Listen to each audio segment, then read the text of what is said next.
তীব্র শীতে নাকাল ইউক্রেনবাসী। কঠিন এই পরিস্থিতিতে মরার উপর খাড়ার ঘা, বিদ্যুতের ভয়াবহ সংকট। জ্বালানি স্থাপনায় রাশিয়ার হামলায় কার্যত অচল দেশটির বিদ্যুৎ বিপণন ব্যবস্থা। একদিকে আলোচনার চেষ্টা, অন্যদিকে অনবরত ড্রোন হামলায় শঙ্কায় দিন কাটছে ইউক্রেনের নাগরিকদের। প্রেসিডেন্ট ভলোদিমির জেলেনস্কি জানান, সোমবার পর্যন্ত ইউক্রেনের জ্বালানি কাঠামো লক্ষ্য করে রাশিয়ার কোনো নতুন ক্ষেপণাস্ত্র কিংবা ড্রোন হামলা চালায়নি। তবে সীমান্তবর্তী এলাকাগুলোতে জ্বালানি স্থাপনায় হামলার কথা জানান তিনি।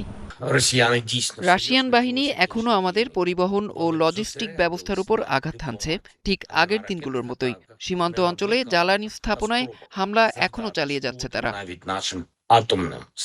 যুক্তরাষ্ট্রের প্রেসিডেন্ট ডোনাল্ড ট্রাম্পের মধ্যস্থতায় কিয়েভে হামলা সাময়িকভাবে বন্ধ রাখার বিষয়টি নিশ্চিত করেছে ক্রেমলিন। কিন্তু দিনিপ্রো অঞ্চলে একটি বাসে ড্রোন হামলায় অন্তত 12 জন নিহত হয়েছে বলে জানান দেশটির জ্বালানি মন্ত্রী ডেনিস শেমহাল। ক্রেমলিনের দাবি, শান্তি আলোচনার জন্য অনুকূল পরিবেশ তৈরির লক্ষ্যেই রুশ প্রেসিডেন্ট ভ্লাদিমির পুতিন কিয়েভে হামলা সাময়িকভাবে বন্ধ রাখতে রাজি হয়েছে। প্রচণ্ড ঠান্ডার কারণে তাদেরও আমাদের মতোই অবস্থা। আমি ব্যক্তিগতভাবে প্রেসিডেন্ট ভ্লাদিমির পুতিনকে অনুরোধ করছি যেন তারা এই সময়কালে এক সপ্তাহের জন্য কিয়েভ এবং শহরগুলিতে হামলা না চালান। তবে এই নিষেধাজ্ঞায় শুধু কিয়েভ শহরের জন্য নাকি পুরো ইউক্রেনের ক্ষেত্রে প্রযোজ্য সে বিষয়ে স্পষ্ট কোনো ব্যাখ্যা দেয়নি ক্রেমলিন।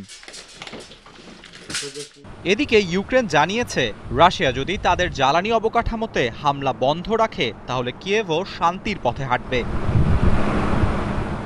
2022 সালের ফেব্রুয়ারিতে ইউক্রেনে সামরিক অভিযান শুরু করে রাশিয়া। 3 বছর পেরিয়ে গেলেও যুদ্ধবিরতি ও শান্তি আলোচনা এখনও অনিশ্চিত। তবে যুক্তরাষ্ট্র, রাশিয়া ও ইউক্রেনের ত্রিপক্ষীয় আলোচনার দ্বিতীয় পর্ব আগামী 4 ও 5 ফেব্রুয়ারি আবুধাবিতে অনুষ্ঠিত হবার কথা রয়েছে। আরাফাত ইসলাম, 71।